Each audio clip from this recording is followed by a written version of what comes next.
जय गुरुदेव। परम पुरुष गुरुदेव जी। जय गुरुदेवय नाम। अलख यगम की पार में स्वामी तुम्हें प्रणाम। कोटि कोटि करु बंदना अरब खरब प्रणाम। चरण कमल बिसरू नहीं। जय गुरुदेवय नाम। गुरु महाराज जी के चरणों में कोट कोट प्रणाम। और यहाँ पर उपस्थित सभी सत्संगी भाई बहनों, माता पिता, नारी, बच्चे बच्चियों, सबको सादर जय गुरुदेव। हम सभी भाई बंधु मिलजुल कर गुरु महाराज जी को याद करते हैं और बाबा जी के सुनाए हुए जो भी सत्संग वचन है उसको आपस में कहते सुनते हैं, उस पर अमल करते हैं। और मालिक ने हम सबको बहुत कुछ सुनाया, समझाया, बुझाया है। उस रास्ते पर हम लोगों का चलना एक परम धर्म है। गुरु महाराज जी ने कहा कि बच्चा, संत रविदास जी संत शिरोमणि हैं और उनकी जितनी भी महिमा कही जाए कम है। और सभी संत एक ही होते हैं। रविदास जी, कबीर साहिब जी, नानक साहिब जी, दादू साहिब जी, दरिया साहिब जी, भीखा भूखा पलटू, राधा स्वामी, जय गुरुदेव, यानी जितने भी महात्मा इस धरती पर मौजूद हैं सभी पूर्ण संत सभी एक ही होते हैं और सबकी महिमा अपरंपार है। इसलिए किसी भी महात्मा की, संत महात्मा की महिमा जब कही जाती है तो एक तरह से अंदर में एक ज्योत जलती है, उजाला होता है, प्रकाश आता है, ज्ञान पैदा होता है। उनके कि इतना पूर्ण पावर होते हुए, कुल मालिक होते हुए, कितनी सादगी में वो अपना जीवन बिताते हैं। काशी नगरी में कबीर साहिब जी महाराज एक चौराहे पर जूता गांठने का काम किया करते। जो कोई भी आता उनसे जो है अपना जूता चप्पल जो भी रहता, टूटा फूटा रहता, सिलवा देता, वो सिल देते। और उनसे जो कोई भी जितना भी उनको कुछ देना चाहता, चाहे कम देता, अपने हिसाब से रविदास जी कहते जो आपकी इच्छा हो दे दो। वो सब का प्रेम प्यार से जो है जूता चप्पल गांठते, पॉलिश लगा देते। लेकिन वहां के पंडा पुजारी उनको उनसे जलते थे। देखो, छुआछूत का बहुत बड़ा असर होता है। ऊंचे कुल में नहीं जन्मे थे, शूद्र कुल में जन्मे थे, जात के जो है लोग उनको हरिजन कहा करते थे। तो छोटी जात के लोग को बहुत लोग सम्मान नहीं करते थे। और छोटी जात में कोई महात्मा आ जाए, संत आ जाए, तो लोग उनके पीछे पड़ जाते थे। अब वो जो है बैठ करके अपने मंडली में, अपने लोगों के बीच में बैठकर वो भगवान की चर्चा किया करते थे, आत्मा परमात्मा का संदेश सुनाया करते थे, भक्ति भावना की बात किया करते थे। और उनकी भक्ति की चर्चा दूर दूर तक होने लगती। तो और जो ज्ञानी लोग थे, विद्वान लोग थे, उनसे जलते थे कि ये शूद्र जात का, छोटी जात का ये आदमी इतनी बड़ी कथा कैसे कहता है, भगवान के बारे में कथा कैसे जानता है। उनको जलन होती थी। तो वो भी किसी न किसी बहाना से रविदास जी के पास जाते थे, जूता चप्पल सिलाने के बहाना।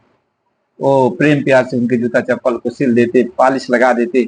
वो लोग जब पूछते कितना पैसा दें, तो कहें जो आपकी इच्छा है, मालिक की जो इच्छा, तो जो भी वो लोग दे देते थे उसको रख लेते थे। यही क्रम चलता था, यही क्रम चलता रहता था। रविदास जी बहुत भोले भाले, बहुत सीधे साधे, और लेकिन वो पूर्ण मालिक थे, अपने आप को छिपाया रखते थे। एक बार कहीं भंडारा चला हुआ था, लगा हुआ था, तो उसमें रविदास जी को भी न्योता दिया गया था और विद्वान लोग, ब्राह्मण लोग और सारे लोग भी न्योता खा रहे। तो रविदास जी जब वहां पहुंचे तो लोगों ने कहा कि ये शूद्र हम लोगों के बीच में भोजन नहीं कर सकते हैं। रविदास जी को हटाया गया। लेकिन जब ये लोग भोजन करने लगे तो देखते हैं कि दो ब्राह्मणों के बीच में एक रविदास बैठे, दो ब्राह्मणों के बीच में एक रविदास बैठे। जगह जगह जगह जगह जितना भी वो पंडाल बना हुआ था, जहां जहां भोजन परोसा जा रहा था, सब जगह यही उन लोगों को दिखाई पड़ा कि दो ब्राह्मणों के बीच में एक रविदास है, दो ब्राह्मणों के बीच में एक रविदास है, दो लोगों के बीच में एक रविदास है। वो लोग समझ नहीं पा रहे थे आखिर रविदास जी के अंदर क्या है, कौन सी ताकत है, कौन सी शक्ति। उनकी ताकत और शक्ति को लोग जो है एक जादू समझते थे, वो जादू है, जादूगर है उसके पास, और वह है जो इस तरीके से लोगों को भरमाता है। यानी हर तरीके से नाना प्रकार का रविदास जी का लोग विरोध किया करते, बहुत विरोध करते। उस समय तो भाई उन्हीं लोगों का चलता था, ऊंचे कुल के लोगों का चलता था। ये वो राजा छत्री होते थे और ऊंचे कुल के लोग विद्वान उनके सहयोगी होते थे। जो भी वो मैं राजा को सुनाते समझाते वही राजा समझते बसते। एक बार ब्राह्मण लोग जो है गंगा जी स्नान करने के लिए जा रहे थे, विद्वान लोग तो रास्ते में अपना जो है रविदास जी अपना ज्योति काट रहे थे सुबह सुबह। तो ये लोग पहुंच गए, तो एक जनी का विश्वनाथ जी एक ब्राह्मण थे, तो वह गुगा थी, तो उनके जो जो भी पहने थे जूता चप्पल, तो कुछ उसमें कमी आ गई थी, कहीं टूटा फूटा रहा होगा, तो उनको सिलाई करने के लिए पॉलिश लगाने के लिए दे दिया। तो रविदास जी उसको सिल दिए, पॉलिश लगा दी। तो रविदास जी ने हाथ जोड़कर कहा, एक प्रार्थना करता हूँ, अब बुरा न माने तो कहो। तो वो लोग कहीं कहो कहो, जो कहना है कहो। कहें कि आप लोग जा कहाँ रहे हो सुबह सुबह? कहें कि देखो गंगा जी स्नान करने के लिए जा रहे हैं, बहुत अच्छा मुहूर्त आया है। तो उस समय गंगा गंगा जी में शुद्ध जात के लोगों को नहीं कोई नहाने देता था, छोटी जात के लोगों को कोई नहीं नहाने देता था जहाँ ये लोग स्नान करते थे। बड़ी विचित्र खेला थी। तो रविदास जी ने कहा कि आप लोग जा रहे, बड़ा अच्छा समय है, तो हमारा एक भेंट लेते जाइए। कहें कौन सा भेंट लेते जाऊं तुम्हारा? तो जो थोड़ा बहुत एक आध रुपया जो पैसा ऐसा दिया दिए रहेंगे उस समय जो चलता था, तो उसमें से एक दमड़ी निकाल करके दे दी। तब तक वो लोग पकड़ने जा रहे थे, तब तक एक ने कहा नहीं नहीं उसको पकड़ो मत, नहीं तो आप पवित्र हो जाओगे। तो एक पत्थर पर रख दिया, और ये लोग मंत्र पढ़ करके उसको पानी का छींटा मारे, पवित्र है करके उसको पवित्र की। तब उनका जो है जो दमड़ी था उसको लिए, जो पैसा था उसको लिए। तो रविदास जी ने हाथ जोड़कर कहा कि जा करके गंगा जी को तभी देना जब गंगा जी हाथ बढ़ा करके हमारी इस भेंट को स्वीकार करें, और गंगा मैया जो कुछ भी देंगी वो हमको लाके दे देना। कहीं ठीक है। तो वो लोग हंसते हुए चले गए कि गंगा मैया कितना भोला है ये, जो गंगा मैया से कह रहा है कि जब हाथ बढ़ाएंगे गंगा मैया तब हमारा भेंट देना, और जो देंगी तो उसको ले आकर हमको दे देना। तो वो लोग स्नान स्नान किए, गंगा मैया से अपना विनती प्रार्थना की। तो वापिस आ रहे थे, तब तक याद आ गया करे रविदास जी का वो दमड़ी जो है वो गंगा जी को दिया नहीं। तो लोग कहें कि क्या दमड़ी दिया जाएगा, क्या गंगा जी जो है उसको जो है हाथ निकाल के लेंगी? अरे हम लोगों का रास्ते का खर्चा चल जाएगा। तो तब तक गंगा जी की आवाज देती है, नहीं, जो मेरे भक्त रविदास जी ने दिया वह मुझको दे दो। हाथ एक निकला, आवाज आई, तो वो लोग तो चकित हो गए, घबरा गए। और तब गंगा जी के हाथ में वो जो है जो दमड़ी रविदास जी ने दिया था उसको गंगा जी के हाथ में दे दिए। गंगा जी स्वीकार कर ली। फिर गंगा जी ने एक कंगन भेंट दिया। जब कंगन भेंट दिया तो कहा कि ये मेरे भक्त रविदास जी को दे देना। तो वो लोग तो जब कंगन लेकर वापिस आ रहे थे, पहले तो घबराए हुए थे, लेकिन फिर विद्वान तर्क कुतर्क अपना कहने लगे। तो किसी ने कहा नहीं है, उसका जादूगरी है, प्रसिद्धि पाने के लिए सब कर रहा है ताकि हम लोग उसकी प्रशंसा करें कि वो बहुत बड़ा भक्त है। तो हम लोग जब प्रशंसा करेंगे तो सब लोग उसकी प्रशंसा करेंगे। तो लोगों ने कहा कि अच्छा तब क्या किया जाए? तो जो अगुआ काल विश्वनाथ जी थे, कहें इसको राजा को दे देंगे, राजा हम लोगों को इनाम देंगे। राजा से कह देंगे कि हम लोगों की भक्ति से प्रसन्न होकर गंगा मैया ने कंगन दिया है। तो एक उसने कहा तो रविदास जी, कहें रविदास जी के पास क्या चलना, दूसरा रास्ता पकड़ के हम लोग चलेंगे। इसके बाद क्या हुआ, अब जगह जगह रविदास जी उन लोगों के सामने दिखाई पड़ने लगते थे। वो लोग जितने रास्ता पर आकर काट कर चल रहे थे उतने रविदास जी सामने से दिखाई पड़ जाते थे। लेकिन अब कहते हैं ना कि एक जिद्दी आदमी होता है, अपना जिद पर वो लोग टले हुए थे। हम लोग जैसा कोई न विद्वान न भक्त न कुछ, उन लोगों के अंदर यही अहंकार था। तो वो पंडित जी लोग अपना काशी नरेश के पास चले गए, सुबह सुबह पहुंच गए। तो काशी नरेश अपने धर्मपत्नी के साथ बैठे हुए थे सिंहासन पर। कहें बोलो, विश्वनाथ जी इतना सवेरे कैसे चले आए, दर्शन दिए? कहें कि हम लोग गए थे गंगा स्नान करने और गंगा जी ने खुश होकर एक कंगन दिया है, तो हम सोचे कंगन क्या करेंगे और राजा को दे दिया जाए। कंगन तो बड़ा सुंदर था। अनमोल कंगन था। रानी को बड़ा पसंद आ गया। कहें रानी तो बड़ा सुंदर कंगन है, लेकिन एक ही कंगन है, एक और कंगन मिल जाता तो ठीक रहता। राजा कहे विश्वनाथ जी, और जब तुम्हारी भक्ति से गंगा जी इतना प्रसन्न हो गए तो यह कंगन दिए, तो एक कंगन और उनसे मांग लो, भक्ति करो, एक कंगन और लेके आओ। तब उसने भेद खोला, कहा कि नहीं राजा साहब, ये तो रविदास जी ने एक दमड़ी दिया था और ऐसी ऐसी बात थी गंगा जी को भेंट करने के लिए। तो गंगा जी को जब उन्होंने भेंट किया तो गंगा जी हाथ निकाली और उसको भेंट को स्वीकार की, और फिर उन्होंने यही कंगन दिया भेंट में, कहा कि इसको रविदास को दे देना। हम लोगों ने रविदास को दिया नहीं, आपसे इनाम पाने के लिए आपके पास चले आए। अब राजा कहा कि कल तुम सब लोग भी साथ में चलना और हम भी चलेंगे रविदास जी के पास। तो रविदास जी अपना सवेरे सवेरे जो है फिर जूता गांठ रहे थे चौराहे पर, वहां पहुंच गए। जब पहुंच गए तो राजा साहब, तो रविदास जी हाथ जोड़ के विनती प्रार्थना करने की, महाराज जी आप संदेशा दे दिए होते हम चले आए होते। इन ब्राह्मणों ने कहा तुम्हारा जादूगरी अब यहाँ नहीं चलेगी, तुम बहुत बड़े जादूगर हो। डांटने फटकारने लगे पंडित जी लोग रविदास जी को। तो राजा ने कहा डांट करके कि तुम लोग क्यों परेशान करते हो, हमारा रविदास जी से कोई शिकायत नहीं, हम तो रविदास जी से विनती करने आए हैं। और सारी हकीकत बताया राजा ने। कहा कि ये कंगन आपकी भक्ति से प्रसन्न होकर गंगा मैया ने आपको दिया है, और रानी हमारी इस कंगन को जब देखी तो उनको बड़ा अच्छा लगा।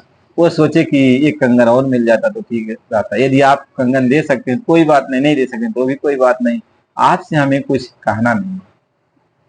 तो रविदास जी को ये लोग ताना मारने लगे पंडित जी लोग, अरे क्या देगा, ये तो जादूगर है, इसकी जादूगरी एक बार किसी तरीके से चल गई, कहाँ से ले आया हम लोगों को भ्रमित करने के लिए। तो रविदास जी ने कहा कि देखो भाई, हमको कुछ भी कह लो वो अलग बात है, लेकिन भक्ति, भगवान की भक्ति के बारे में कुछ मत कहो, कुछ मत कहो। कहें क्यों? कहें मन चंगा तो कठौती में गंगा, यदि मन पवित्र है तो गंगा घाट पे जाने की जरूरत नहीं है, माता गंगा यहाँ पर ही चली आएंगे, हमारी कठौती में चली आएंगे। इतना कह करके रविदास जी बैठ गए और गंगा माँ का ध्यान करने लगे, और कठौती में गंगा मैया प्रकट हो गई।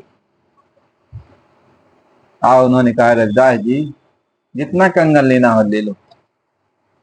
राजा को रविदास जी ने कंगन दिया, राजा बहुत प्रसन्न हुआ, राजा बहुत प्रसन्न हुआ।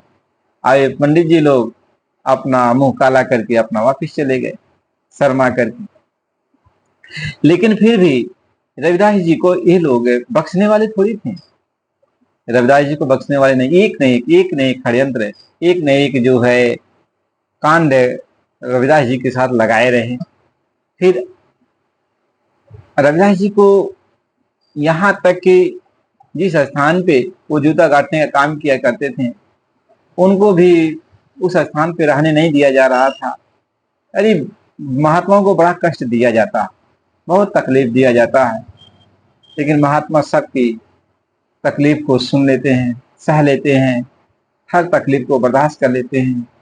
कह संत शासना सहत है, और जैसे सहत कपास, और जैसे सहत कपास जगत की ताप बुझावी, और जो कोई आवे जरत मधुर मुख वचन सुनावी। उनको क्या है चाहत है दुख घनेरे, और जीव तारन के हेतु मुलुक फिरते बहु तेरे। कहते हो जिस तरीके से रुई धुनी जाती है, लेकिन रुई की रजाई जब बन जाती है तो रजाई जो है आपकी ठंडक को दूर कर देती है। यानी ऐसे ही महात्मा कितनों आप ढूंढते हो, लेकिन आपके ताप की, आपकी गर्मी को, आपके अवगुणों को वो जो है नजरअंदाज करते हैं, आपके मैल को साफ करते हैं, आपको भलाई करते हैं। कभी भगवान से बुरा नहीं कहे कि कितना भी महात्माओं को वो लोगों ने कष्ट दिया, बहुत कष्ट दिया, लेकिन कभी महात्मा बुरा नहीं सोचे। और उन्होंने कहा हे मालिक इनको सद्बुद्धि दो, ये भी तो आप ही के हैं, इनको ज्ञान हो जाए, ये भी अपने घर चले, भक्ति भावना में लग जाए, हर महात्मा ने उन जो भी उनको सताया, कभी किसी महात्मा ने उलट करके बदला नहीं लिया। कुल मालिक होते हुए, सर्वशक्तिमान होते हुए, फिर भी वह सबका रुई की तरह, कपास की तरह सबका जो है डंडा सहते रहे, सबका गाली गलौज सुनते रहे, बुरा भला सबका सुनते रहे। ऐसे रविदास जी वो संत शिरोमणि, इसलिए उनको कहा जाता है कि रविदास जी ऐसा ही उनके साथ भी बहुत कष्ट बेचारे झेले। नीच जात में आ जाने पर, छोटी जात में आ जाने पर तो महात्मा को और कष्ट दिया जाता, लेकिन महात्मा सभी जातियों में इसलिए आते जीवों को समझाने बुझाने के लिए, जात धर्म का भेद मिटाने के लिए, कि ये न कहो कि महात्मा इसी जात में नहीं आते। इसलिए कवि साहब जी जुलाहे के यहाँ अपने जन्म का एक जो है रहस्य रखें। रविदास जी जो है एक जो है हरिजन के यहाँ रहस्य रखे, पलटू साहब जी बनिया के यहाँ रखे, गोस्वामी जी ब्राह्मण के यहाँ, यानी सब महात्मा सब कुल खानदान में। तो उन्होंने कहा कि जात पात पूछे ना कोई, हरि को भजे सो हरि का होई। जात पात का इसमें कोई बात नहीं रहती। भगवान को भजने वाला कहीं पर भी रहेगा वो भगवान को प्राप्त कर ले। जो हरि को भजेगा वह हरि को प्राप्त कर लेगा। इसलिए प्रेमी भाई बहनों, हमें आपको संत रविदास जी की कथाओं से सीख लेनी चाहिए, उनके आदर्श जीवन से सीख लेनी चाहिए और भगवत भक्ति में लग जाना चाहिए। मीराबाई के भी तो गुरु रविदास जी ही, राजा पीपा की गुरु रविदास जी ही थी। ये सब कहानी फिर अगले वीडियो में आपको फिर बताएंगे। ये है कि नए प्रेमी भाई बहनों, यदि आपको भक्ति भावना अच्छी लगती है, सत्संग अच्छे लगते हैं, तो आप भी चैनल को लाइक सब्सक्राइब कीजिए। और हमारे पुराने भाई भी, सब लोग बराबर सत्संग को सुना करो। हम कोई बहुत पढ़े लिखे नहीं है, बस मालिक की दया है, आप लोग की कृपा है कि आप लोग के बीच में दो बात कह लेते हैं संत महात्माओं के बारे में, और या इधर जो भी जहाँ से भी मालिक की दया हो जाती है कुछ सुना देते हैं। ऐसा थोड़ी हम कोई विद्वान है, यहाँ पे जैसे हैं छोटे, आपसे बहुत छोटे हैं। इसलिए आप लोग से निवेदन विनम्र प्रार्थना है कि हम कुछ जानते नहीं है। ये है कि मालिक की दया से जो भी दो चार बात समझ में आता है, याद रहता है तो सुना देते हैं, तो आप उसको सुन लेते हैं। हम भी यही चाहते हैं कि, क्योंकि भगवान कहता है, भगवान यही कहते हैं कि मैं भोले भक्तों से बड़ा प्रसन्न हो जाता हूँ। जैसे एक बच्चा होता है, भोला होता है, उसको किसी भी तरह का कोई ज्ञान नहीं होता है ना, लेकिन भोला भक्त अपनी माँ की गोद में चला जाता है, पिता की गोद में चला जाता है। जरा सा उसको तकलीफ हुआ, माँ तो गोद में उठा लेती है, पिता गोद में उठा लेता। ऐसे ही भगवान भी करता है। ये भोला बन जाओ ना तो भगवान आपको उठा लेगा, आपको उठा लेगा, अपना हाथ आपके सिर पे रखेगा, आपको गोदी में उठा लेगा, और सिंहासन में बैठा है तो गोदी में लेके आपको भी सिंहासन में बैठ जाता है। तो आप जान ही गए कि भोले भक्तों को ऊपर भगवान कृपा करता है। इसलिए हमारे प्रेमी भाई बहनों, गुरु महाराज की दया कृपा से जो कुछ भी वचन मिलता है उसको आप सुनो। स्वामी जी महाराज ने कहा कि बच्चा, जब तुम सत्संग सुनाओ, कुछ बात सुनाओगी मेरी, तो मैं दया कर दूंगा। तो जब मालिक की दया हो जाती है तो पढ़ने लिखने की क्या जरूरत है, ज्यादा जो है विद्वान बनने की अपने को क्या जरूरत है। हम ये जानता हूँ वो जानता हूँ, अरे उनके भरोसे हो, अरे भाई बैठ जाता हूँ सुनाने के लिए, तो जो उनकी दया कृपा हो जाती है वह सुना दिया जाता है बस। अब ये नहीं कहो कि हम कुछ जानते हैं, कुछ नहीं जानते हैं, सब मालिक की दया कृपा है, गुरु महाराज की सब दया कृपा है। जैसा वो रखें वैसा हम लोगों को रहना है। कोई हमको गाली देगा, कोई प्रशंसा करेगा, कोई कुछ कहेगा, कोई बुरा भला अच्छा, कोई अच्छा भी कहेगा, कोई बुरा भी भला भी कहेगा, लेकिन अच्छा कहेगा तो भी उसका भला, बुरा कहेगा तो भी उसका भला। जो जैसा कैसा मालिक सबका भला करे, मालिक सबका। तो प्रेमी भाई बहनों, चैनल को लाइक सब्सक्राइब कर दीजिए। अगला सत्संग फिर अगली वीडियो में आपको मिलेगा। जय